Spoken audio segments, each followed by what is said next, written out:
세상의 고통은 항상 쾌락을 능가한다. 이를 믿지 않는다면 두 동물의 각각의 감정을 비교해보라. 잡아먹고 있는 동물과 잡아먹히고 있는 동물의 감정을. 이 명언은 쾌락과 고통에 대한 우리의 근본적 착각을 지적한다. 보통 사람들은 쾌락과 고통이 대등한 것으로 여긴다. 하지만 쇼펜하우어는 고통이 훨씬 더 강력하다고 말한다. 쇼펜하우어가 든 예시를 생각해보라. 사자가 영양을 잡아먹는 장면을 상상해보라. 사자의 만족감과 영양의 고통을 비교하면 어떨까? 사자는 배고픔이 해소되는 만족감을 느낀다. 하지만 이는 단순히 배고픔이라는 고통의 해소일 뿐이다. 반면 영양의 고통은 생생하고 강렬하며 절대적이다. 이것이 바로 쾌락과 고통의 본질적 차이다. 쾌락은 고통의 부재일 뿐이지만 고통은 그 자체로 존재한다. 고통은 적극적이고 실제적이지만 쾌락은 소극적이고 일시적이다. 건강과 질병의 관계를 보라. 건강할 때는 건강을 느끼지 못한다. 오히려 아플 때 비로소 건강의 소중함을 깨닫는다. 건강은 질병의 부재일 뿐이다. 평화와 전쟁도 마찬가지다. 평화는 전쟁의 부재이고 행복은 고통의 부재다. 하지만 고통은 고통 자체로 존재할 수 있다. 인간의 경험을 되돌아보면 이 진리가 더욱 명확해진다. 어린 시절의 즐거운 기억보다 아픈 기억이 더 생생하다. 상처받은 경험은 평생 남지만 즐거웠던 순간은 금세 잊혀진다. 현대 신경과학의 연구 결과도 이를 뒷받침한다. 뇌에서 고통을 처리하는 회로는 매우 발달되어 있다. 생존을 위해 고통을 빠르게 감지해야 하기 때문이다. 반면 쾌락을 처리하는 회로는 상대적으로 단순하다. 게다가 쾌락에 대한 반응은 금세 둔화된다. 같은 자극에 반복 노출되면 점점 덜 즐겁게 느껴진다. 이것이 바로 인간이 끊임없이 새로운 자극을 찾는 이유다. 한 번 경험한 쾌락은 금세 시들해진다. 하지만 고통은 반복되어도 그 강도가 줄어들지 않는다. 그렇다면 우리는 어떻게 살아야 하는가? 쾌락을 추구하는 것은 헛된 노력이다. 쾌락은 일시적이고 환상적이기 때문이다. 대신 고통을 줄이는 데 집중해야 한다.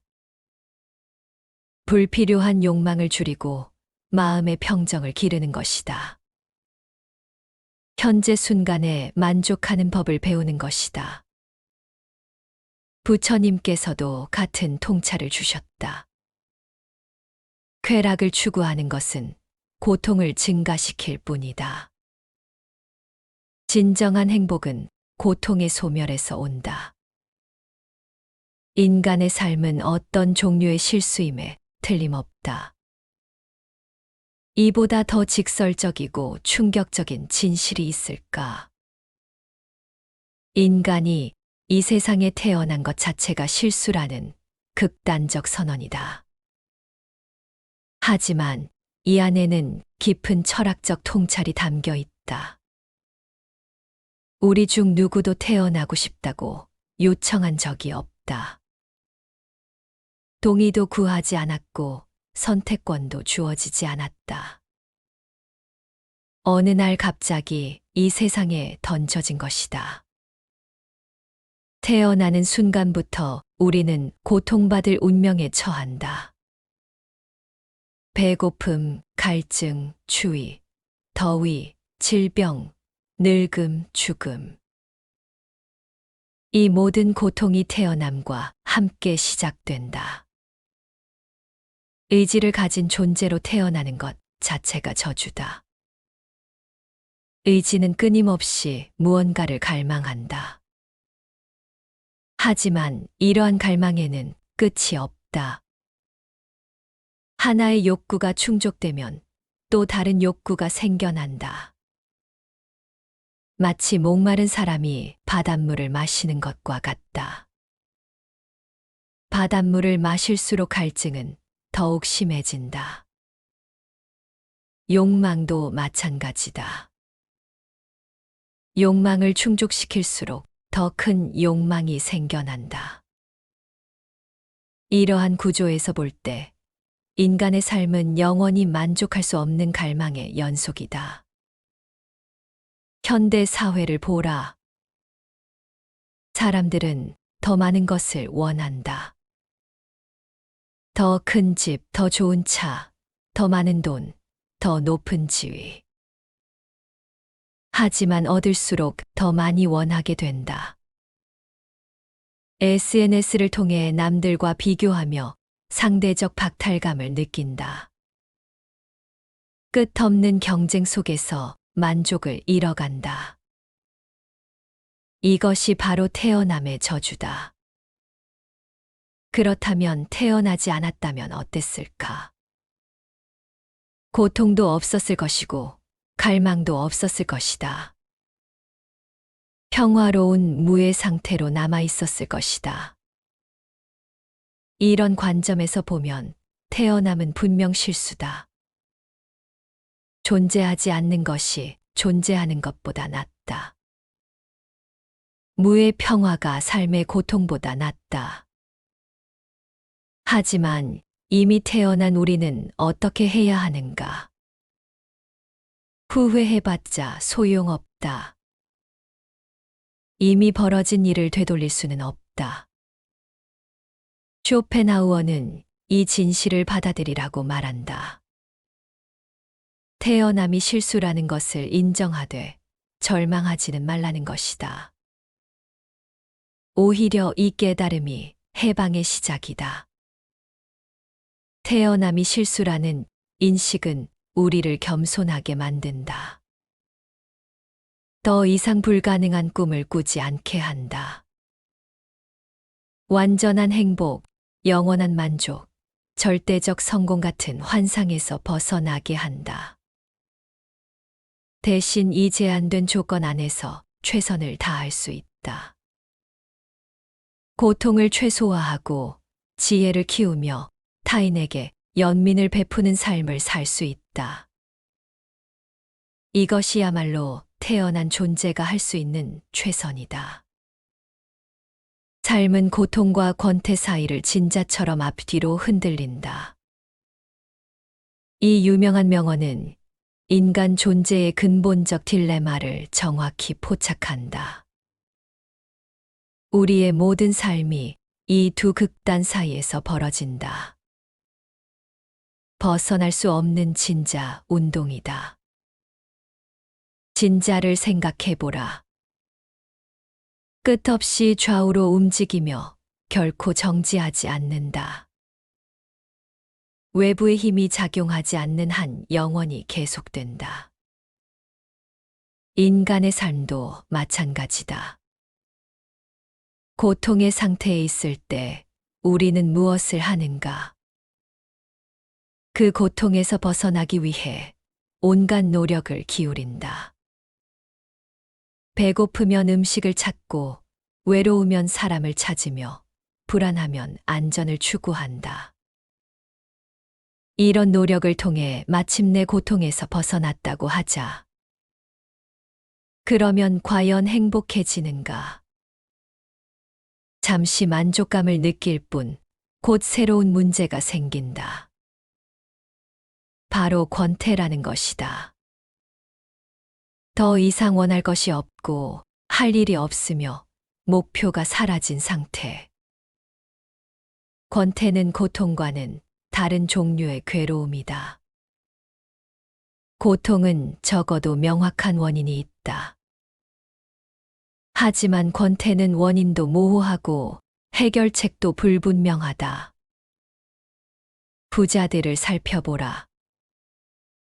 물질적 궁핍으로 인한 고통은 없다. 그런데 그들이 과연 행복한가? 많은 부자들이 심각한 권태와 우울에 시달린다. 무엇을 더 원해야 할지 모르겠다고 호소한다. 삶의 목적을 찾지 못하겠다고 괴로워한다. 이것이 바로 권태의 고통이다. 권태에 시달리는 사람은 어떻게 하는가? 다시 자극을 찾기 시작한다. 새로운 목표를 만들고 새로운 욕망을 키운다. 그러면 또다시 욕망의 고통으로 돌아간다. 현대사회의 각종 오락산업을 보라. 게임, 영화, 소셜미디어, 쇼핑, 여행. 모두 권태를 달래기 위한 수단들이다. 그런데 더 많은 자극에 노출될수록 권태는 더 빨리 찾아온다. 자극에 대한 내성이 생겨서 점점 더 강한 자극이 필요해진다. 마약 중독과 같은 원리다. 젊은이들이 연인을 찾는 것을 보라. 사랑하는 사람을 만나면 행복할 거라고 믿는다. 실제로 연인을 만나면 처음에는 기쁘다. 하지만 시간이 지나면 권태가 찾아온다. 더 자극적인 것을 원하게 되고 새로운 만남을 갈구한다. 혹은 상대방에 대한 과도한 집착으로 고통받는다. 이렇게 우리는 끊임없이 고통과 권태 사이를 왔다 갔다 한다. 그렇다면 이 악순환에서 벗어날 방법은 없는가? 쇼펜하우어는 완전히 벗어날 수는 없다고 말한다. 하지만 그 진폭을 줄일 수는 있다. 첫째, 과도한 욕망을 피하는 것이다. 너무 많은 것을 원하면 그만큼 큰 고통을 겪는다.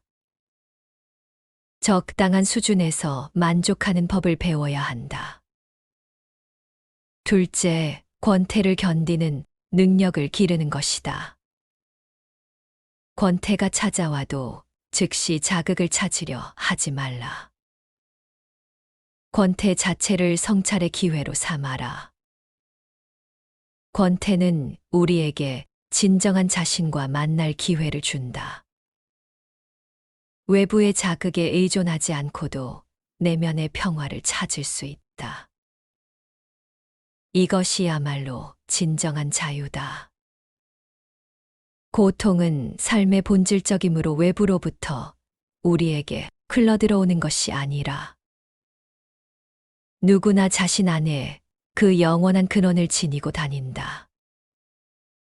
이 명언은 고통에 대한 우리의 근본적 착각을 지적한다. 대부분의 사람들은 고통을 외부 요인 때문이라고 생각한다. 가난해서, 외로워서, 환경이 나빠서, 사람들이 나빠서 고통받는다고 여긴다. 하지만 쇼펜하우어는 이러한 생각이 근본적으로 잘못되었다고 말한다. 고통의 진정한 원천은 우리 내부에 있다. 바로 의지 자체가 고통의 근원이다. 의지는 우리 존재의 핵심이다. 살고자 하는 충동, 무언가를 원하는 욕망, 끊임없는 갈망이 모두 의지의 발현이다. 이 의지가 있는 한 고통은 필연적으로 따라온다. 부자가 되면 행복해질 거라고 생각하는 사람이 있다. 실제로 부자가 되어도 새로운 고통이 생긴다. 재산을 잃을 두려움, 더 많은 것에 대한 욕망, 인간관계의 복잡함 등이다. 사랑하는 사람을 만나면 행복해질 거라고 생각하는 사람이 있다. 실제로 사랑하는 사람을 만나도 새로운 고통이 생긴다. 질투, 불안, 상대방을 잃을 두려움, 기대와 실망 등이다. 명예를 얻으면 행복해질 거라고 생각하는 사람이 있다. 실제로 명예를 얻어도 새로운 고통이 생긴다. 더 큰 명예에 대한 욕망, 명예를 잃을 두려움, 주변의 시기와 질투 등이다. 이처럼 외부 조건이 아무리 좋아져도 고통은 사라지지 않는다. 형태만 바뀔 뿐이다. 가난의 고통이 사라지면 부의 고통이 생긴다. 외로움의 고통이 사라지면 관계의 고통이 생긴다. 왜 이런 현상이 일어날까? 바로 고통의 근원이 우리 내부에 있기 때문이다. 의지가 있는 한, 갈망이 있는 한, 고통은 계속 발생한다. 현대 심리학에서도 이와 비슷한 통찰을 제공한다. 우리의 감정은 외부 사건에 대한 우리의 해석과 반응에서 생겨난다. 같은 사건이라도 어떻게 해석하느냐에 따라 감정이 달라진다. 화가 날 때를 생각해보라. 겉으로는 다른 사람이 나를 화나게 했다고 생각하지만 실제로는 내 기대가 무너졌기 때문에 화가 나는 것이다. 다른 사람이 내 뜻대로 행동하지 않아서, 내가 원하는 대로 상황이 되지 않아서 화가 나는 것이다. 슬플 때도 마찬가지다. 사랑하는 사람을 잃었을 때, 원하던 것을 얻지 못했을 때 슬프다. 하지만 이 슬픔의 근본 원인은 내 안의 집착이다. 영원히 지속되기를 바라는 마음, 내가 원하는 대로 되기를 바라는 마음 때문에 슬픈 것이다. 그렇다면 우리는 절망해야 할까? 쇼펜하우어는 그렇지 않다고 말한다. 오히려 이 진실을 깨닫는 것이 해방의 시작이다. 고통의 근원이 외부가 아니라 내부에 있다는 깨달음은 우리에게 새로운 가능성을 열어준다. 외부 조건을 바꾸려 애쓰는 대신 내면을 변화시킬 수 있다. 의지를 다스리고 욕망을 절제하며 갈망을 초월할 수 있다. 모든 갈망은 결핍에서 오고 자신의 조건에 대한 불만족에서 오며 따라서 만족되지 않는 한 고통이다. 갈망의 본질을 이보다 더 명확하게 설명할 수 있을까? 모든 욕망은 없음에서 시작된다. 가지지 못한 것에 대한 아쉬움이 갈망을 낳는다. 갈망이라는 것을 깊이 분석해보라. 배고픔은 음식이 없음을 의미한다. 갈증은 물이 없음을 뜻한다. 외로움은 사랑이 부족함을 나타낸다. 즉, 모든 갈망은 결핍 상태에서 출발한다. 그리고 이러한 결핍 상태는 본질적으로 고통스럽다. 따라서 갈망 자체가 고통인 것이다. 무언가를 간절히 원하는 그 순간, 우리는 이미 고통받고 있다. 원하는 것을 얻지 못할 때에 고통은 말할 것도 없다. 그런데 더 놀라운 것은 얻었을 때조차 완전한 만족은 오지 않는다는 것이다. 왜 그런가? 욕망의 본질이 결핍이기 때문이다. 하나의 결핍이 메워지면 다른 결핍이 드러난다. 마치 바닥에 구멍이 뚫린 물통과 같다. 한 구멍을 막으면 다른 구멍에서 물이 샌다. 모든 구멍을 막는 것은 불가능하다. 현대인들의 삶을 관찰해보라. 과거 어느 시대보다 풍요로운 생활을 하고 있다. 하지만 사람들의 갈망은 오히려 더 커졌다. 더 큰 집을 원하고, 더 좋은 차를 원하며, 더 높은 지위를 갈구한다.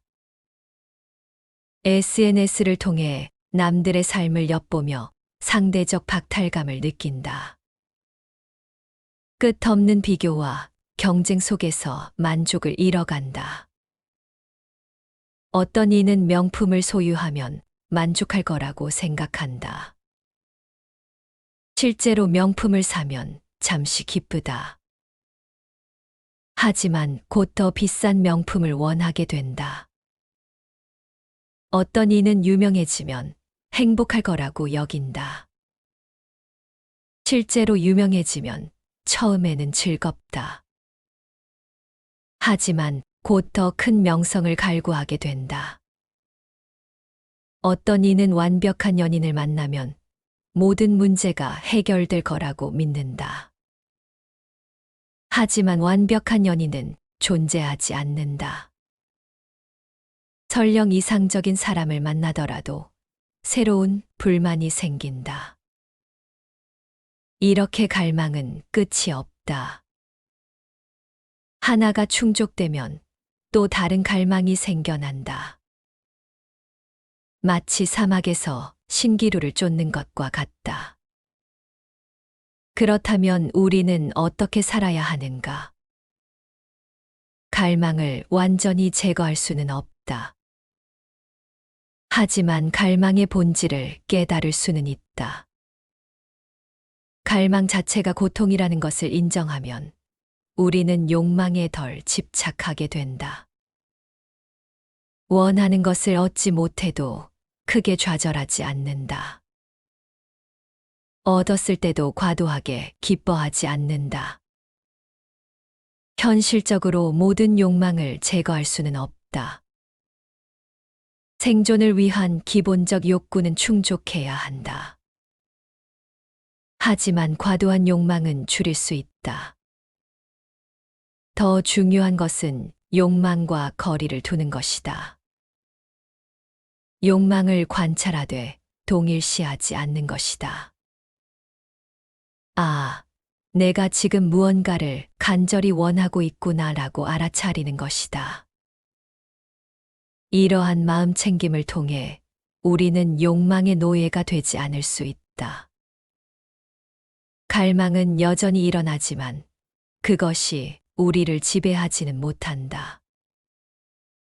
단테가 그의 지옥을 위한 재료를 어디서 얻었는가? 바로 이 현실 세계에서가 아닌가? 멋들이여, 이 충격적인 진실을 마주해보라. 쇼펜하우어가 우리에게 던진 가장 날카로운 일침이다. 우리가 살고 있는 이 세상이 바로 지옥이라는 것이다.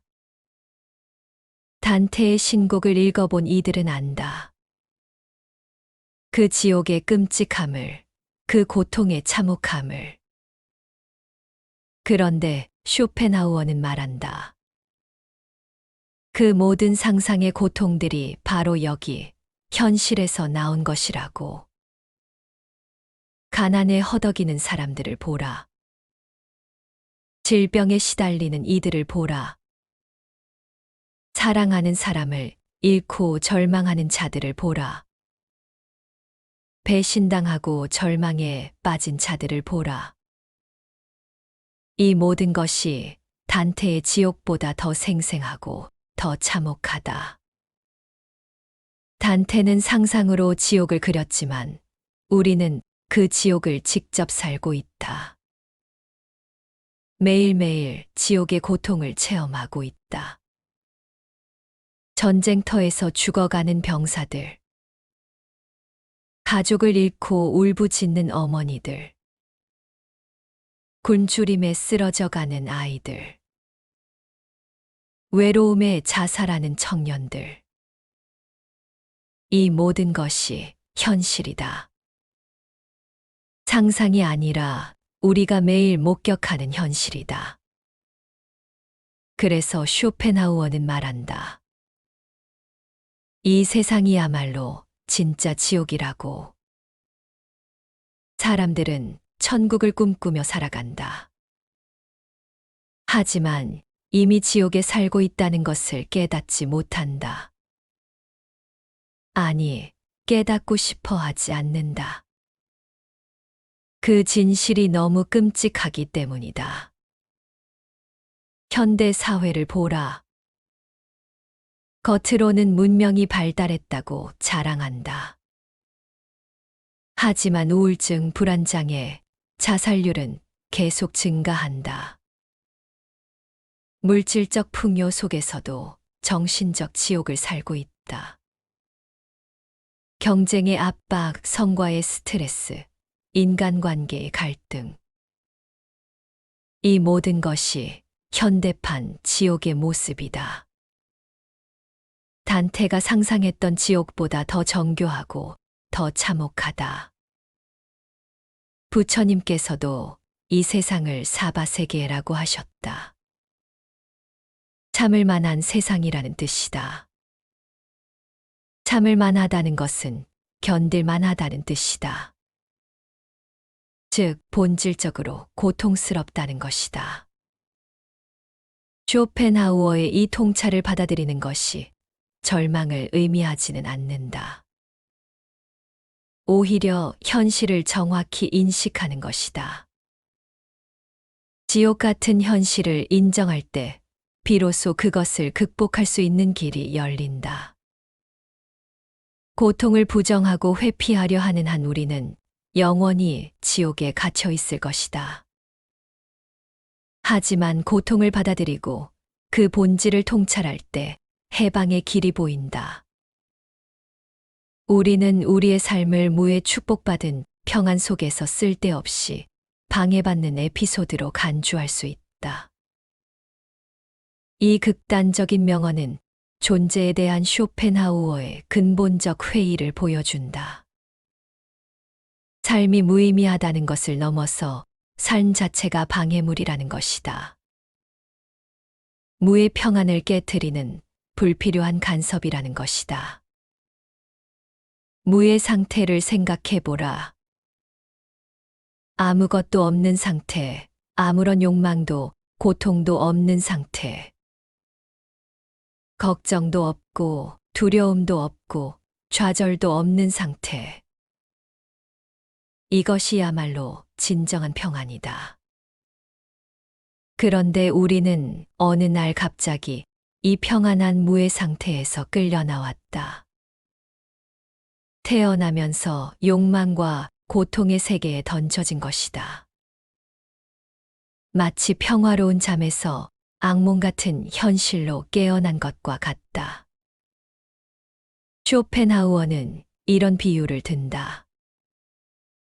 무의 평안은 조용한 밤과 같다. 평화롭고 고요하며 아무런 소음도 없다. 그런데 갑자기 시끄러운 소음이 그 평안을 깨트린다. 그 소음이 바로 우리의 삶이다. 무의 평안한 침묵 속에서 갑자기 터져나온 불협화음. 끝날 때까지 계속 소음을 내며 평안을 방해한다. 삶의 과정을 보라. 태어나서 죽을 때까지 우리는 끊임없이 소음을 낸다. 욕망의 소음, 고통의 소음, 불안의 소음. 한순간도 조용할 데가 없다. 아기는 태어나자마자 운다. 배고프면 울고, 아프면 울고, 외로우면 운다. 이 울음소리가 바로 삶의 소음이다. 어른이 되어서도 마찬가지다. 겉으로는 조용해 보이지만 마음속은 온통 소음투성이다. 걱정, 불안, 욕망, 후회의 소음들이 끊임없이 울린다. 잠들 때조차 완전한 평안을 얻지 못한다. 꿈 속에서도 갈등하고 추격당하고 좌절한다. 무의식 속에서도 소음은 계속된다. 그래서 쇼펜하우어는 말한다. 삶은 무의 평안을 방해하는 쓸데없는 에피소드라고. 차라리 없었다면 더 좋았을 거라고.